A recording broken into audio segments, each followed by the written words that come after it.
खुले केदार के द्वार, अब बद्रीनाथ की पुकार। जी हाँ, केदारनाथ के बाद अब बस भक्तों को इंतजार है बद्रीनाथ धाम के कपाट खुलने का, जिसका श्री गणेश हो चुका है क्योंकि भगवान बद्री विशाल अपने धाम पहुंच चुके हैं और उनके साथ गरुड़ जी, आदि शंकराचार्य, कुबेर और उद्धव जी की डोली भी पहुंच गई है। बद्रीनाथ धाम की सजावट भी भव्य तरीके से की गई है क्योंकि गुरुवार सुबह जो समय है वो है 6:15 बजे का, जब बद्री विशाल के द्वार भक्तों के लिए खोल दिए जाएंगे। तो कैसी है रौनक, ये सब हम आपको बताएंगे। क्या है शालिग्राम शिला यात्रा का सार, ये भी जानेंगे। ठंड से ठिठुर भगवान विष्णु, फिर कौन सा हुआ चमत्कार, और बद्रीनाथ धाम में बेर के पेड़ की कहानी क्या है, ये सब जानेंगे। हमारे साथ होंगे देश के जाने माने ज्योतिषाचार्य और धर्मगुरु।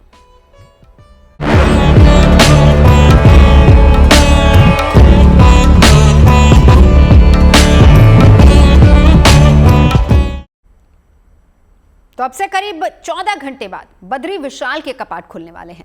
चारधाम यात्रा का काफी महत्व है। गंगोत्री, यमुनोत्री, केदारनाथ के कपाट पहले ही खुल चुके हैं। अब सुबह 6:15 बजे का वक्त है जब बद्री विशाल के कपाट भक्तों के लिए खोल दिए जाएंगे। साथ ही साथ बताते चलें कि जीएनटी की टीम भी लगातार आपको चारधाम यात्रा के दर्शन करवा रही है। हिमालय में बसे पवित्र पावन स्थल बद्रीनाथ धाम में हर साल लाखों श्रद्धालु भगवान विष्णु के दर्शन करने के लिए पहुंचते हैं और यहाँ की परंपराएं, धार्मिक मान्यताएं और प्राकृतिक सौंदर्य लोगों को आध्यात्मिक शांति का अनुभव करवाता है। तो आइए अब आपको इस रिपोर्ट के जरिए बताते हैं बद्रीनाथ धाम की महिमा, महत्व और मान्यताएं।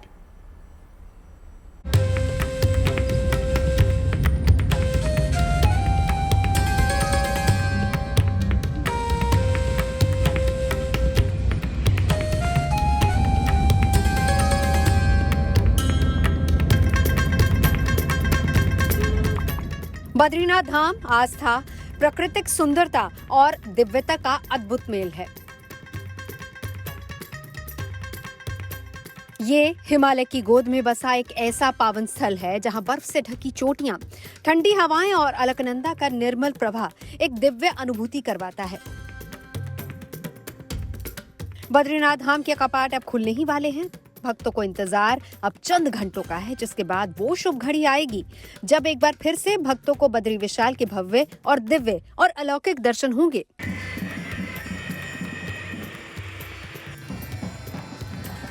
बद्रीनाथ धाम के कपाट खुलने से पहले शंकराचार्य की गद्दी, तेल कलश, उद्धव और कुबेर की मूर्ति बद्रीनाथ धाम में पहुंच गई है।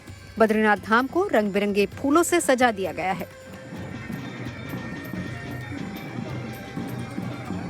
ये धाम उत्तराखंड के चमोली जिले में नरनारायण पर्वत श्रृंखला के बीच बसा है। यहाँ का शांत वातावरण, ठंडी हवा और बर्फ से ढके पहाड़ मन को सुकून देते हैं। यहाँ से दिखाई देने वाला नीलकंठ पर्वत इस जगह की सुंदरता को और बढ़ा देता है। ऐसा लगता है जैसे आप किसी दिव्य लोक में पहुंच गए हों। बद्रीनाथ धाम को धरती का बैकुंठ भी कहा जाता है। पौराणिक कथाओं के मुताबिक जब भगवान विष्णु योग ध्यान मुद्रा में तपस्या में लीन थे तो बहुत अधिक हिमपात होने लगा, जिससे भगवान विष्णु बर्फ में पूरी तरह से डूब चुके थे। उनकी इस दशा को देखकर माता लक्ष्मी परेशान हो गई। ऐसे में उन्होंने खुद भगवान विष्णु के पास खड़े होकर एक बेर, जिसे बद्री भी कहा जाता है, उसके वृक्ष का रूप ले लिया। ऐसा करते हुए वो सारी बर्फ अपने ऊपर सहने लगे। इसी वजह से इस स्थान का नाम बद्रीनाथ पड़ा। माना जाता है कि भगवान विष्णु ने नर और नारायण के रूप में यहाँ तपस्या की थी।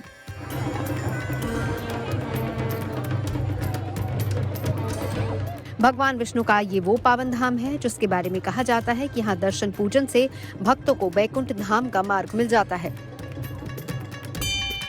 आदि शंकराचार्य ने 9वीं शताब्दी में इस धाम की स्थापना की थी।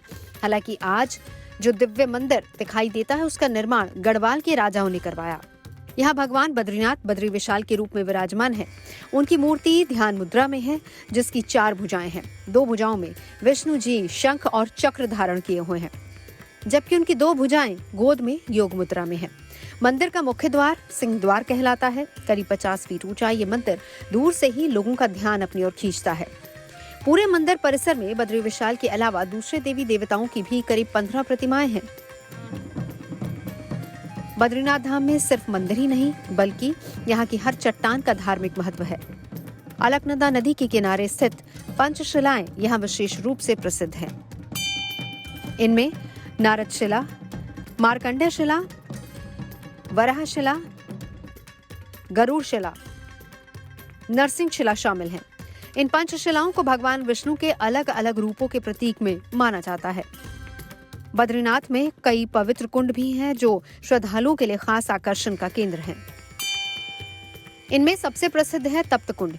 तप्त कुंड एक प्राकृतिक गर्म पानी का स्रोत है। इसके अलावा नारद कुंड भी अपनी धार्मिक मान्यता के लिए जाना जाता है।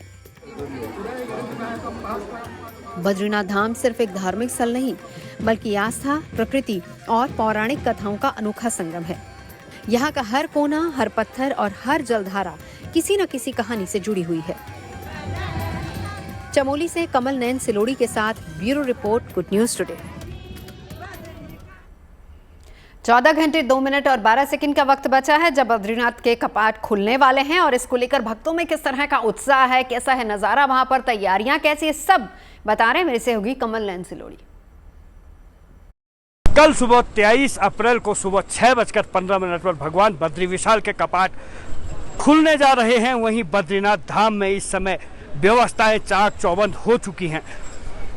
कपाट खुलने की तैयारियां जोरों पर चल रही हैं। वहीं बद्री विशाल की जो डोली यात्रा है, आदि जगत शंकराचार्य जी की गद्दी, गरुड़ जी की मूर्ति, उद्धव और कुबेर अपने शीतकालीन पूजा स्थली से अब बद्रीनाथ धाम पहुंच चुके हैं। मुख्य पुजारी रावल जी, वेद पाठी, धर्माधिकारी, तमाम हक हकूक के लोग भी अब बद्रीनाथ धाम पहुंच चुके हैं। अब महज कुछ घंटों के बाद बद्री विशाल के जो कपाट हैं वो खुलने हैं। ऐसे में इस समय तैयारियां जोरों पर चल रही हैं। वहीं कुछ देर बाद उत्तराखंड के मुख्यमंत्री पुष्कर सिंह धामी भी बद्रीनाथ धाम पहुंचने वाले हैं। कल सुबह बद्रीनाथ के कपाट खोलने में स्वयं वहां पे मौजूद रहेंगे, इसके साक्षी बनेंगे।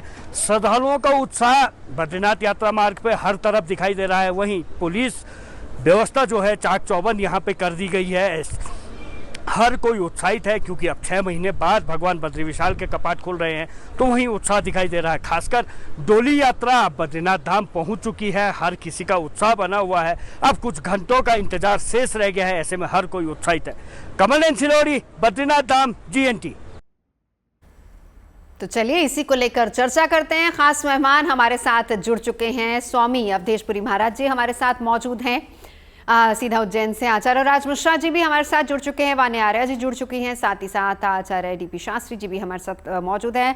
बहुत बहुत स्वागत है आप सभी का। चलिए सबसे पहले शुरुआत हम स्वामी अवधेशपुरी महाराज जी आप ही से करेंगे। देखिए, यमुनोत्री गंगोत्री के कपाट पहले ही खुल चुके थे अक्षय तृतीया के दिन, और उसके बाद आज केदारनाथ के कपाट खुल गए। अब इंतजार बस 14 घंटे का रह गया, बद्री विशाल के कपाट खुलने वाले हैं।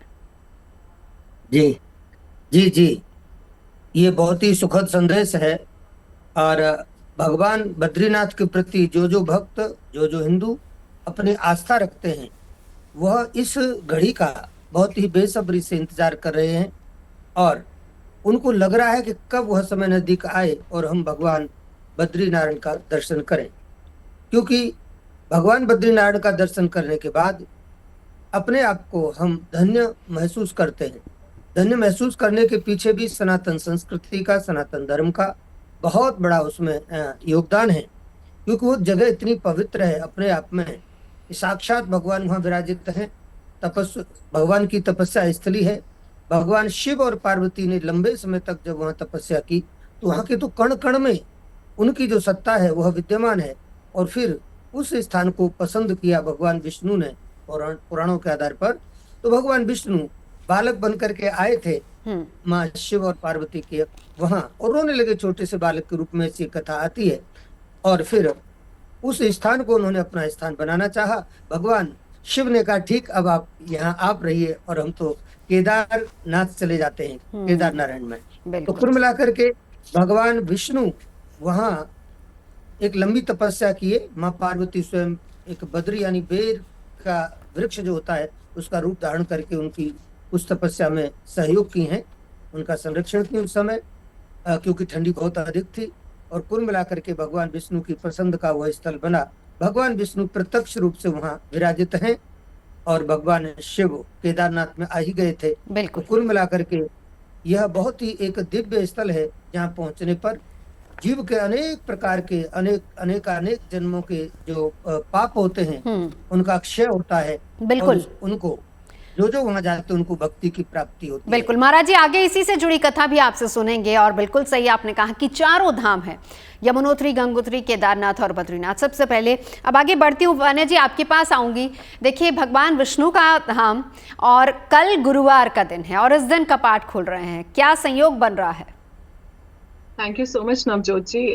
जीएनटी के माध्यम से आप सभी को मेरा नमस्कार, सभी पैनलिस्ट को मेरा नमस्कार।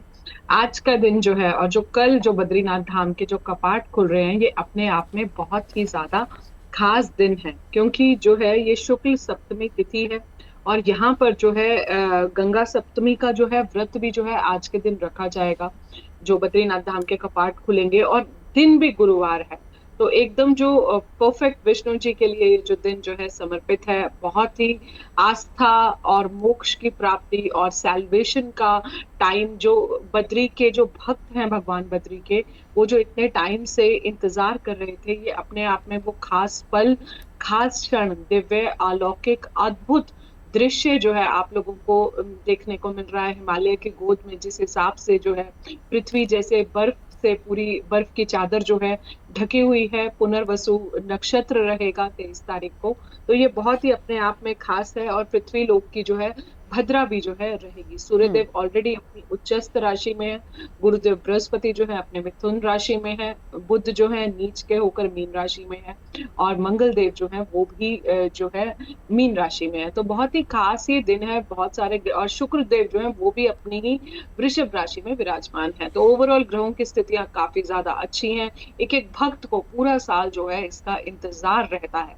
और ये जो टाइम होता है इसको हिंज बोलते हैं, रीसेट भी बोलते हैं, क्लॉक रीसेट का टाइम होता है। सूर्यदेव मेष राशि में होते हैं, तो 1 मेष राशि का नंबर होता है, फर्स्ट राशि होती है। तो आपकी लाइफ को रीसेट करने का, आपकी लाइफ के गोल्स को रीसेट करने का, कार्मिक क्लिंजिंग का ये जो टाइम होता है, और जो है अपनी स्पिरिचुअल जर्नी को आप जब जाते हैं इन यात्राओं पे, तो आपकी पूरी स्पिरिचुअल जर्नी होती है, आपका ऑरा जो है पूरा का पूरा क्लिंस होता है, आप मेटीरियलिस्टिक प्लेजर से डिस्कनेक्ट होकर ईश्वर से जुड़ते हैं और भगवान बद्री का आशीर्वाद आपको मिलता है। बिल्कुल बिल्कुल। चलिए वान्या जी, मैं लौटूंगी आपके पास। अब राज मिश्रा जी आपके पास आते हुए, जब भी बद्रीनाथ धाम की बात होती है तो पंचधारा का जिक्र भी आता है, क्या है इसकी महिमा? देखिए, अगर पंचधाराओं की बात की जाए नवजोत जी, तो बहुत महिमा है। मतलब जितना वर्णन किया जा सके उतना कम है। पंचधाराओं में से सबसे पहली धारा आती है प्रहलाद धारा। प्रहलाद धारा का वर्णन बद्रीनाथ यात्रा, चार धाम यात्रा के अंतर्गत आता है। कुर्म धारा का वर्णन आता है, भृगु धारा, उर्वशी धारा और इंद्रा धारा। सबसे पहला जो भक्त प्रहलाद की धारा का वर्णन आता है, इसकी चर्चा आप सब लोगों ने भागवत के अंतर्गत बहुत सुना है।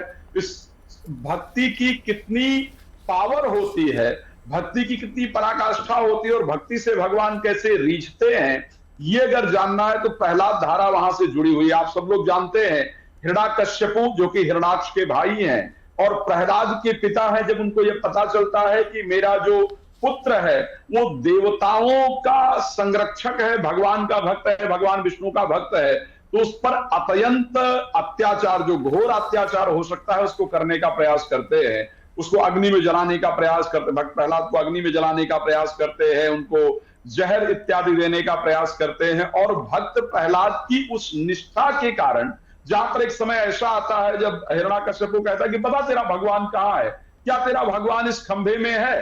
तो भगवान चाहते तो भक्त प्रहलाद की वैसे रक्षा कर सकते थे, लेकिन भक्त प्रहलाद ने कहा कि यस, मेरा भगवान इस खंभे में है, तो भक्त का मान रह जाए। किसी ने कहा है ना कि भक्त का मान न टलने पाए, तो भगवान सदैव भक्त के वशीभूत होते हैं और उस खंभे से भगवान नरसिंह के रूप में निकलते हैं। आधा शरीर जो है नर का है और आधा शरीर जो शेर का है, निकलते हैं। और जो कि हिरण्याकश्यपु को एक वरदान था कि दिन में नहीं मरेगा, रात में नहीं मरेगा, अस्त्र से नहीं मरेगा, शस्त्र से नहीं मरेगा, भगवान नरसिंह स्वरूप लेकर के और उसका वध करते हैं। तो भक्त प्रहलाद ने जो बैठ करके यहां पर तप किया था, जो भक्त प्रहलाद ने बैठ करके यहां पर आराधना किया था, जिस आराधना के वशीभूत होकर के भगवान विष्णु ने भक्त प्रहलाद की सदैव सुरक्षा की, भक्त प्रहलाद के सदैव साथ रहे और बाद में भक्त प्रहलाद को यह आशीर्वाद दिया कि आपके कुल में उत्पन्न किसी को मैं मारूंगा नहीं।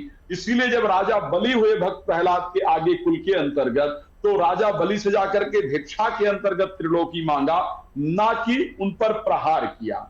तो इसी कारण से भक्त प्रहलाद के यहाँ पर तप करने के कारण नवजोत जी इस धारा का जो नाम पड़ा वो प्रहलाद धारा पड़ा। इसी प्रकार से कूर्म धारा, जो कूर्म धारा का वर्णन शास्त्रों आता है, भगवान का जो कच्छपा अवतार हुआ, जो भगवान का कूर्म अवतार हुआ, उस कच्छपा अवतार से, कूर्म अवतार से यहाँ की जो ये धारा रही उसका वो आया। फिर भृगु धारा, ऋषि भृगु ने भी बैठ करके यहाँ पर तप किया है। बद्रीनाथ साधारण स्थल नहीं है, बद्रीनाथ वास्तविकता में बद्रीनाथ केदारनाथ तप की भूमि है। बद्रीनाथ केदारनाथ भगवान शंकर का ससुराल है भाई, हिमालय पर बसा हुआ है। तो इनके अंतर्गत ये जो स्थली है एक्चुअल में तपो स्थली है, जिस कारण से इन पंच धाराओं का विशेष महत्व है। जी नवजोत, बिल्कुल बिल्कुल। चलिए, डीपी शास्त्री जी भी हमारे साथ मौजूद है। बहुत अच्छे तरीके से राजी आपने समझाया कि वहां पर धाराएं क्या है और उनका महत्व क्या है। बद्रीनाथ की जब बात होती है डीपी शास्त्री जी, तो अक्सर ये कहा जाता है कि जब हम चार धाम की यात्रा कर रहे हैं, यमुनोत्री, गंगोत्री, केदारनाथ और बद्रीनाथ के दर्शन भी करने चाहिए, तभी आपकी ये चार धाम यात्रा का पुण्य आपको मिलता है। खास तौर पर अब देखिए 13 घंटे 51 मिनट और 53 सेकंड का वक्त बचा है जब कपाट खुलने भक्त पहुंच चुके हैं, डोली वहां पर पहुंच चुकी है। क्या महत्व है इस स्थान का, हमारे दर्शकों के लिए बताइए जरा। देखिए, बद्रीनाथ साक्षात वैकुंठ है। जो बद्रीनाथ दर्शन कर लिया और जीते जी वैकुंठ से वापस हो गया। बद्री में सबसे बड़ी जप तप की महिमा है। नर नारायण पर्वत के रूप में जो भगवान है, 10,000 वर्ष तक कलयुग में बद्रिका क्षेत्र के आप लोग दर्शन करेंगे। 10,000 वर्ष कलयुग ऐसे पूरा हो जाएगा, नर नारायण पर्वत के मिलने के कारण भविष्य बद्री जो है जोशी मठ में दर्शन करना लोग शुरू कर देंगे। तो अभी सब लोग बड़भागी हैं कि सब बद्रिका क्षेत्र में दर्शन करने जाते हैं। इतनी वहां पे पावन भूमि में, चाहे माना, सरस्वती नदी, अलकनंदा, ये पंचकुंड, आप कोई भी देखें, नारद भी तो भगवान विष्णु के अवतार हैं।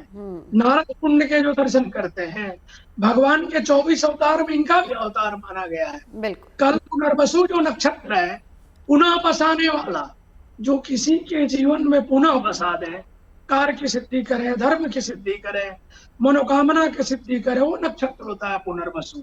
ये राजा राम का भी नक्षत्र है और राजा के भी नक्षत्र है, जिनके जन्म कुंडली के आधार से मंदिर का कपाट खोला जाता है, जो कल सुबह खुलेगा।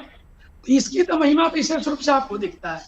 दूसरा चीज बताना चाहते हैं, जब भगवान नारायण कृपा करते हैं तभी कोई बद्रिका क्षेत्र में, बद्री में प्रवेश करता है।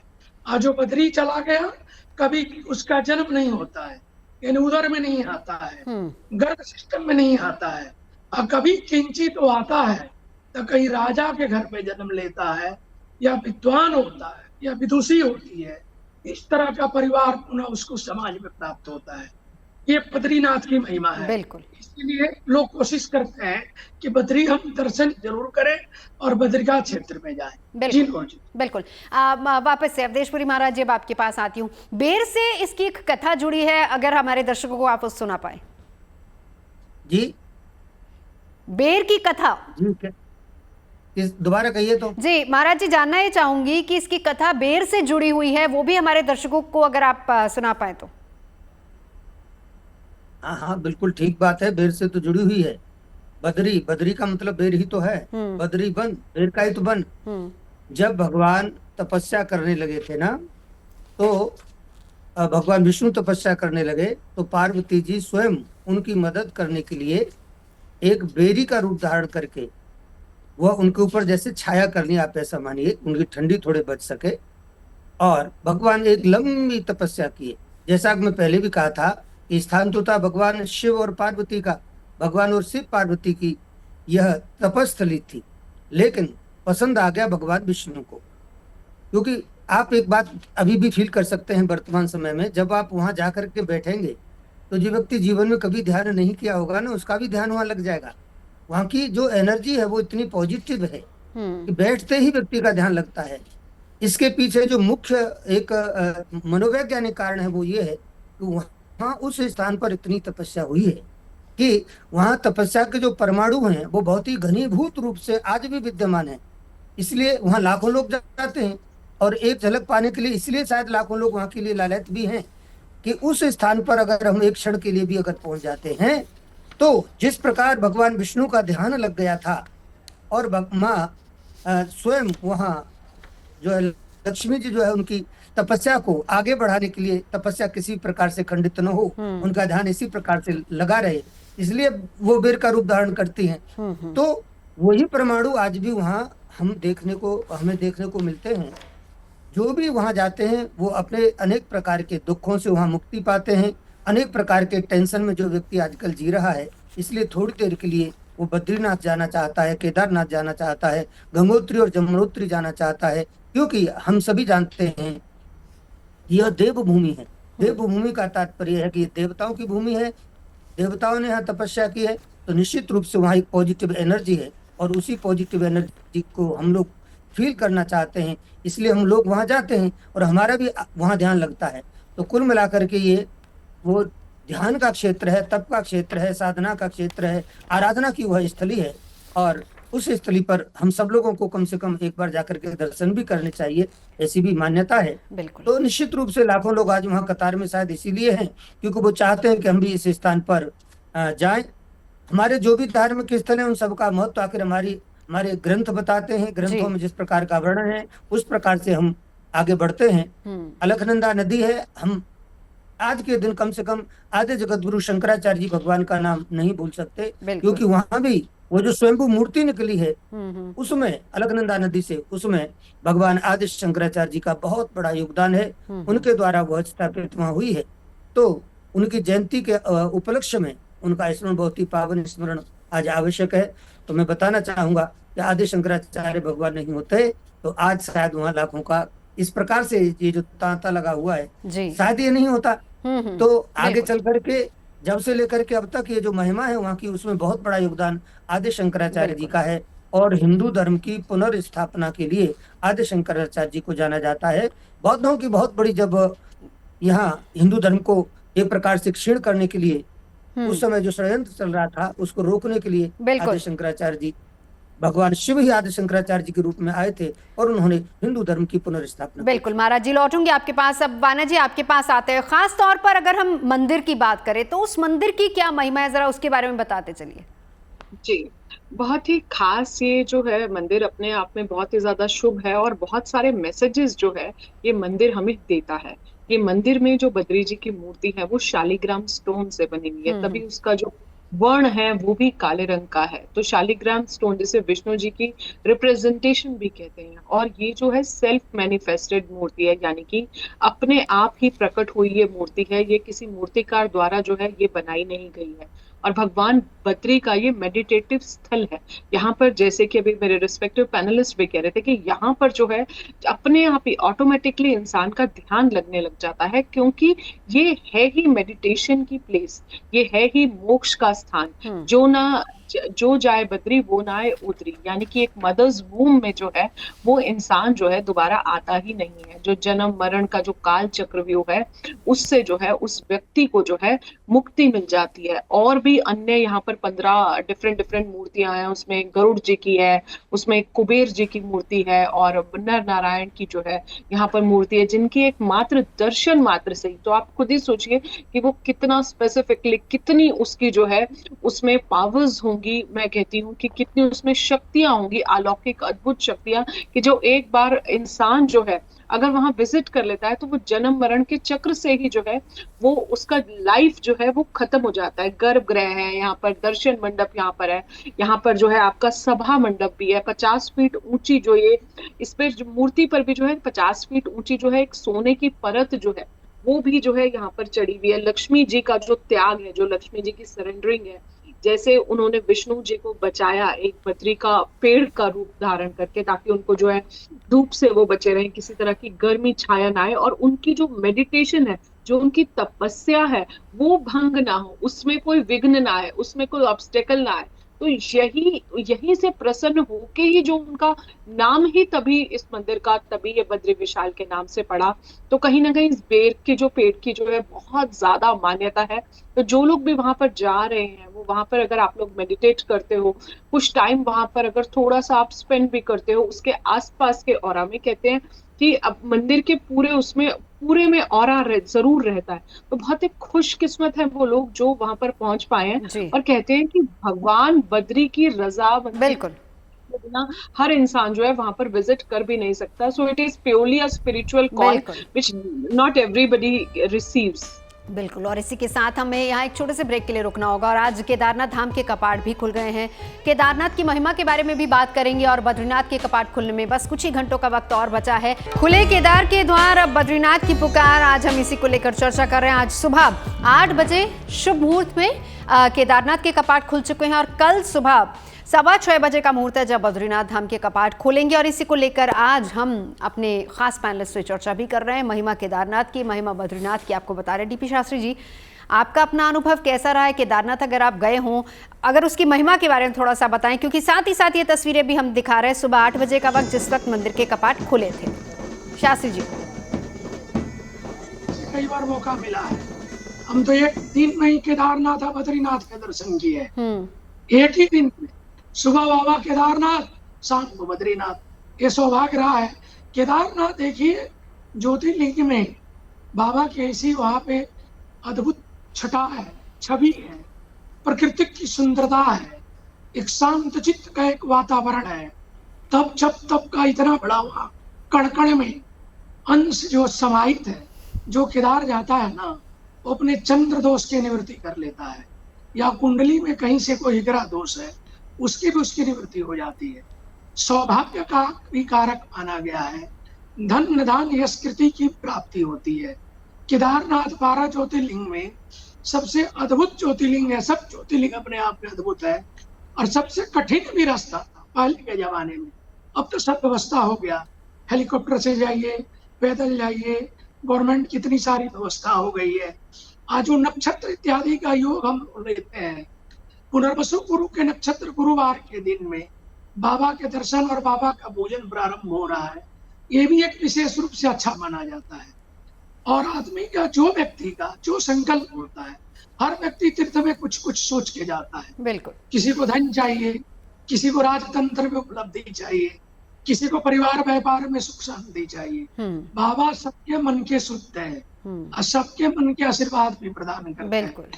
इसलिए हम सब लोग पूजन जब तक करें, नहीं कर सकते, नहीं जा सकते हैं, तो कल अपने ऑफिस में, घर में, मंदिर में बाबा के किसी स्वरूप को ध्यान करते हुए एक मंत्र जो त्र्यंबकम जजामहे सुगंधिम पुष्टिवर्धनम उर्वारुकमिव बंधनान् मृत्यो मुक्षीमामृता, इस मंत्र के जब तक करें उसकी कार्य की सिद्धि होगी। जी बिल्कुल बिल्कुल। अब राज मिश्रा जी आपके पास आती हूँ। हम बद्रीनाथ धाम की भी बात कर रहे हैं जिसके कपाट कल सुबह खुलने वाले हैं। तस्वीरें हम केदारनाथ धाम की भी दिखा रहे हैं, लेकिन देखिए अब भक्त पहुंच चुके हैं बद्रीनाथ धाम। जब हम इस धाम की बात करते हैं तो अक्सर पंचशिलाओं का जिक्र भी आता है, उनकी महिमा क्या है ये भी बताते चलिए।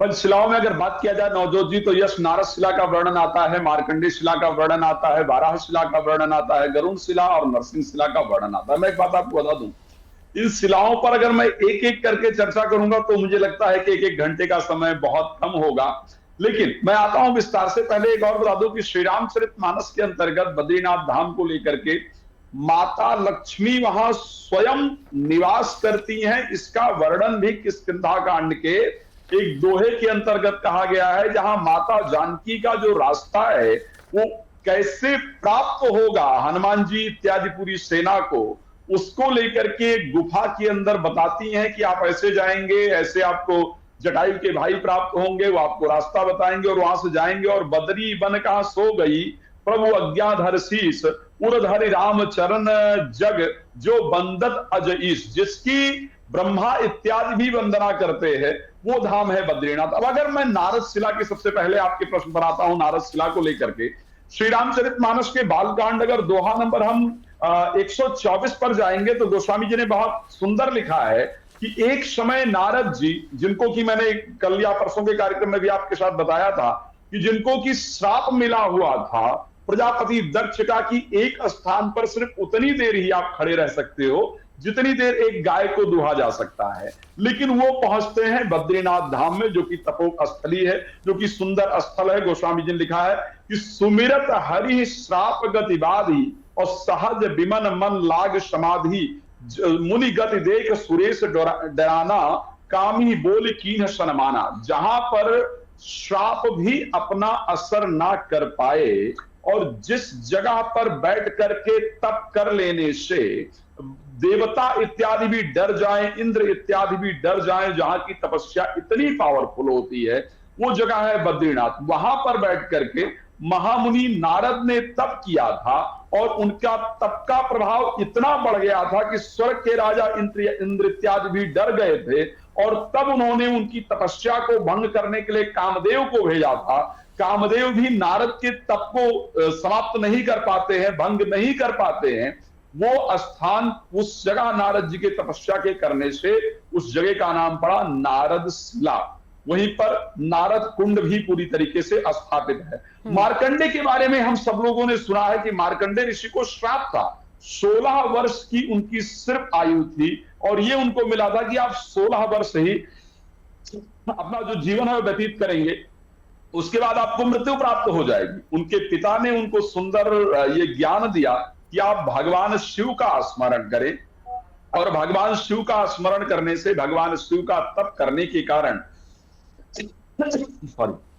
भगवान शिव का तप करने के कारण मार्कंडे ऋषि को अमरत्व का वरदान प्राप्त हुआ। छोटी उम्र के अंतर्गत वरदान प्राप्त हुआ।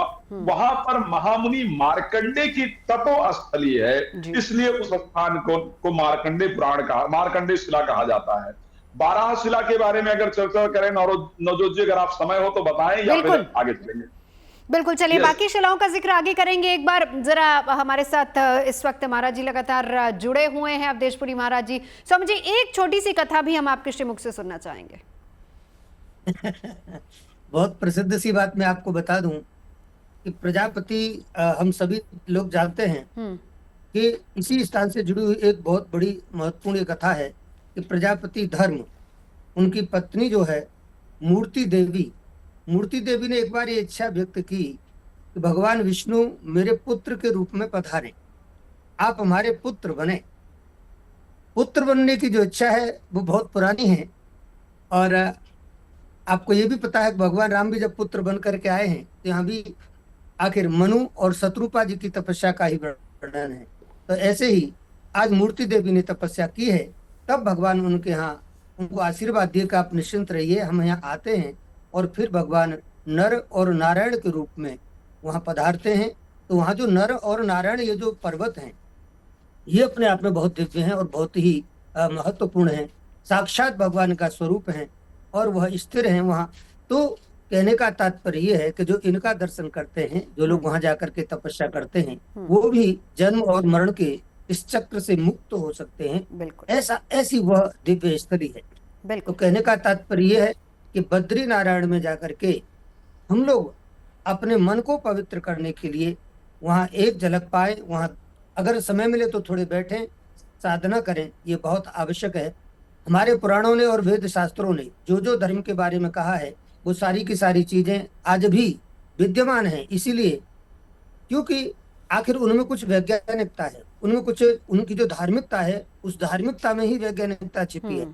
तो वर्तमान समय में जो भी महिमा हम वहाँ की गाते हैं, चाहे बद्रीनाथ की महिमा गाएं, चाहे केदारनाथ की महिमा गाएं, या अन्य भी किसी तीर्थ स्थल की जो महिमा का वर्णन हम करते हैं पुराणों के आधार पर, तो वर्तमान समय भी वहाँ ऐसा परिवेश हमको देखने को मिलता है, ऐसा वातावरण देखने को मिलता है।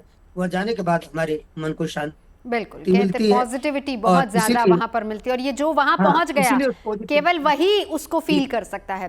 वाना जी, देखिए आजकल वक्त की भी कमी है लोगों के पास, हालांकि संसाधन बहुत ज्यादा हैं, लेकिन फिर भी देखा जाता है कि बहुत से लोग या तो केदारनाथ सिर्फ दर्शन करके आ जाते हैं, या सिर्फ बद्रीनाथ के लिए समय निकाल पाते हैं, या केवल यमुनोत्री गंगोत्री के लिए समय निकाल पाते हैं। क्यों जरूरी है इन चारों धामों की यात्रा? हालांकि इसी के साथ साथ कहते हैं ना कि जब भगवान का बुलावा आता है केवल वही वहां पर आके दर्शन कर सकता है, लेकिन इन चारों धामों की यात्रा क्यों जरूरी मानी जाती है? आपने बहुत अच्छा सवाल पूछा है। ये जो यात्रा है 4 धाम की, ये जो अगर हम स्पेसिफिकली उत्तराखंड की बात करते हैं, तो ये मिनी चार धाम यात्रा जो है इसे बोलते हैं।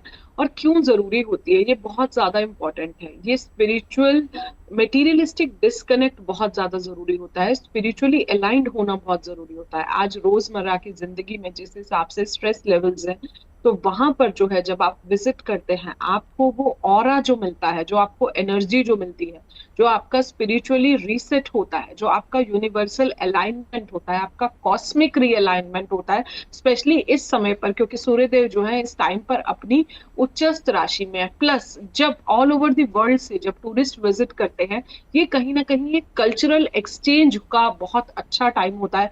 हम उनके कल्चर्स को समझते हैं, वो हमारे कल्चर्स को समझते हैं, वो हमारे कल्चर्स के बारे में समझ के बाहर हमारे देश की संस्कृति को स्प्रेड करते हैं। तो इंडियन हेरिटेज जो है ये जब बाहर जाती है, तो ये कहीं ना कहीं बाहर के टूरिस्ट को भी हमारी कंट्री से जोड़ती है। इकोनॉमी के लिए भी, वहां के लोगों की इकोनॉमी के लिए भी ये बहुत अच्छा टाइम है। हेल्थ बेनिफिट्स बहुत ज्यादा हैं, पोल्यूशन वहां पर बिल्कुल भी नहीं है। आपको मेंटल पीस के लिए, आपके इमोशनल हेल्थ, मेंटल हेल्थ, जहां पर जिनकी भी कुंडली में चंद्रमा जो है वीक है, आप जो है इमोशनली जब बहुत ज्यादा डिस्ट्रेस होते हैं लाइफ में, आपकी अपनी कोई मैनिफेस्टेशंस होती हैं, आप जीवन में कुछ कुछ चाहते हैं, उनको पाना चाहते हैं, तो ये सारी चीजें जो है ये आपको चारधाम यात्रा करके मिलती हैं। मोक्ष की प्राप्ति होती है, आपके लाइफ से पापों का नष्ट होता है, और जो स्टेग्नेशन आ रहा होता है, आपके रुके हुए कार्य, डिलेज, ऑब्स्टेकल्स, ये सारी जो आपकी जर्नी है ये क्लियर होती है। ये हमें पेशेंस भी सिखाती है ये यात्रा हमें, क्योंकि हम तरह तरह की हार्डशिप्स करके इस यात्रा तक पहुंचते हैं। तो कहीं ना कहीं लाइफ में ये हमें स्ट्रांग भी बनाती है, टफ भी बनाती है, और ईश्वर का आशीर्वाद जो है ये भी हमें लाइफ में ये दिलाती है। बिल्कुल, चलिए हम बाकी शिलाओं की महिमा भी एक बार जान लेते हैं। राज मिश्रा जी, अगर बाकी शिलाओं की हमने अभी तक बात किया था मार्कंडेय शिला को लेकर के नवजोत जी, और हमने नारद शिला की महिमा को बात किया था। बाराह शिला आता है तीसरे नंबर पर, जहां पर जब हिरण्याकश्यप का जो भाई है हिरण्याक्ष, वो धरती को लेकर के पाताल के अंतर्गत चला जाता है, तब भगवान एक अवतार धारण करते हैं जिसको वाराह अवतार कहा जाता है, जिसको शूकर अवतार कहा जाता है। 12 अवतार को धारण करके और धरती को वापस लेकर के आते हैं, और तब भगवान वहां पर शिला के रूप में एक शिला को स्थापित करते हैं और वहां पर विश्राम करते हैं। ये जो 12 शिला है, वहां पर भगवान के विश्राम करने के कारण धरती को स्थापित करने के बाद उस जो शिला का नाम पड़ा वो एक्चुअल में बाराह शिला पड़ा। वहां पर जाकर के भगवान बाराह की कृपा हम प्राप्त करते हैं। फिर आगे शिला पर जाते हैं गरुड़ शिला। यहां पर भगवान विष्णु के जो वाहन है, आप लोग भागवत की एक कथा सुनेंगे, शायद सप्तम स्कंद की कथा है, जहां पर गज और ग्राह की कथा आती है। जब गज को ग्राह पकड़ लेता है, ग्राह जो है एक मगरमच्छ जो कि पिछले जन्म के अंतर्गत हाहा और हुहू नाम के दो गंधर्व होते हैं, और जो गज है ये एक राजा होता है, इंद्रदुम्न करके एक राजा होता है जो बहुत अहंकारी होता है। अगले जन्म में उसको हाथी का जन्म मिलता है, और वहां पर वो ग्राह जब पकड़ता है तो भगवान विष्णु वहां से चलने के लिए तैयार होते हैं। जब आने के लिए वो प्रार्थना करता है तो गरुड़ को ऐसा लगता है कि मतलब मैं ना होता तो भगवान जा नहीं पाते, तो भगवान गरुड़ के ऊपर बैठते हैं, गरुड़ उड़ नहीं पाते हैं। तो गरुड़ को यह प्रतीत होता है कि मुझे अहंकार हो गया था और बिना परमात्मा में कि मैं कुछ नहीं हूं। तो गरुड़ अपने उस अहंकार के प्रायश्चित के लिए यहां पर बैठ करके तप करते हैं, इसलिए उसको गरुड़ शिला कहा जाता है। नरसिंह शिला पर अगर संभव होगा नवजोत जी तो जरूर आएंगे। बिल्कुल बिल्कुल, बताते चलिए, जल्दी से बता दीजिए। गरुड़ जो नरसिंह शिला है, जब भगवान विष्णु ने नरसिंह स्वरूप धारण किया, नरसिंह स्वरूप धारण करके हिरण्याकश्यपु का वध किया, क्रोध इतना ज्यादा था कि माता लक्ष्मी भी उनको मनाने के लिए आई, लेकिन वो डर करके भाग नहीं, क्रोध शांत नहीं कर पाई। तब महामुनि नारद ने, सभी देवताओं ने प्रहलाद जी से प्रार्थना किया। प्रहलाद जी गए और भगवान विष्णु से उस नरसिंह स्वरूप पर बहुत प्रार्थना किया। उन्होंने बहुत सारे सुंदर गुण सिखाए हैं, सभी के गुण बताए हैं, किस प्रकार योगियों के गुण होने चाहिए, ब्राह्मणों के गुण होने चाहिए। प्रार्थना किया, भगवान विष्णु के क्रोध को शांत करने के लिए सभी देवताओं ने यहां बैठ करके प्रार्थना किया, और भगवान का जो नरसिंह स्वरूप का जो क्रोध था वो यहां पर शांत हुआ। इसलिए इस जगह को नरसिंह शिला के रूप में जाना जाता है। बिल्कुल। तो चार धाम, एक और ब्रह्म कपाल है यहाँ पर, एक और बड़ा सुंदर विषय है नवजोत जी, कभी और कार्यक्रम में उसकी चर्चा करेंगे। बिल्कुल, यहाँ पर अपने पितरों के मोक्ष के लिए बहुत इंपॉर्टेंट कार्य किए जाते हैं। बिल्कुल बिल्कुल, वक्त अभी इतना ही, लेकिन एक बार चलते चलते डीपी शास्त्री जी, तमाम शिलाओं का जिक्र तो कर दिया, लेकिन हम यहाँ पर कुंड की महिमा भी बताते चले, क्योंकि जो लोग वहां पर दर्शन करने के लिए जा रहे हैं उन्हें पता होना चाहिए कि धाम की महिमा क्या है, धाम में अलग अलग शिलाओं और कुंड की महिमा क्या है। हालांकि तप्त कुंड का जब जिक्र आता है, प्राकृतिक गर्म पानी का कुंड है, लेकिन सबसे अहम है नारद कुंड। क्या इसकी धार्मिक मान्यता है? देखिए, दो चीज बता देना चाहता हूँ। वहां पे ज्ञान, भक्ति, वैराग और मोक्ष सब एक ही साथ में उपलब्ध है बद्रिका क्षेत्र में। भक्ति रूपा माँ जमुना जो है जमुनोत्री में, ज्ञान रूप में माँ गंगोत्री गंगा है, और मोक्ष के रूप में बाबा का केदारनाथ जो क्षेत्र है, बद्रीनाथ क्षेत्र है, या जो तप्त कुंड इत्यादि स्नान करने के लिए है। आप वहां जाने के बाद -डिग्री टेम्परेचर में तप्त कुंड में स्नान करके भगवान के दर्शन कर पाती हैं। तो वहां तो एक एक चीज का इतना महत्व है, एक एक कुंड का, स्थल का, यहाँ माना का, सरस्वती कुंड का भी। पांडव लोग भी साम्राज्य जीतने के बाद उसी तीर्थ को, उसी स्थान को यात्रा किए जिससे उनकी मोक्ष की प्राप्ति हुई। इसीलिए जो माना जगह है, सरस्वती नदी है, वो कुंड है, वो स्थान है, वो मोक्ष के भी स्थान माना गया है। तो बद्रिका क्षेत्र में तो सब कुछ की प्राप्ति है। बिल्कुल। आप वहाँ सत्य बोलें, धर्म से रहें, ब्रह्मचर्य का पालन करें, दुनिया के प्रपंच में ना रहें, तभी आपके तीर्थ जो है फलदायी रहेगा। बिल्कुल। चलिए, तीर्थ में आपके शुभ फल प्राप्ति हो। बिल्कुल, शुभ फल की प्राप्ति के लिए अगर आप जा रहे हैं तो पॉजिटिव रहें और अच्छी सोच के साथ अगर आप वहां पर जाके दर्शन करते हैं तो जरूर प्रभु की कृपा होगी। बहुत बहुत शुक्रिया तमाम खास मेहमानों का हमारे साथ जुड़ने के लिए। अगर आप मुझसे जुड़ करके अपनी समस्याओं का समाधान चाहते हैं और चाहते हैं कि आपकी समस्याओं को ज्योतिष के माध्यम से सुलझाया जाए, तो आप हमसे संपर्क कर सकते हैं, जुड़ सकते हैं एस्ट्रो तक पर।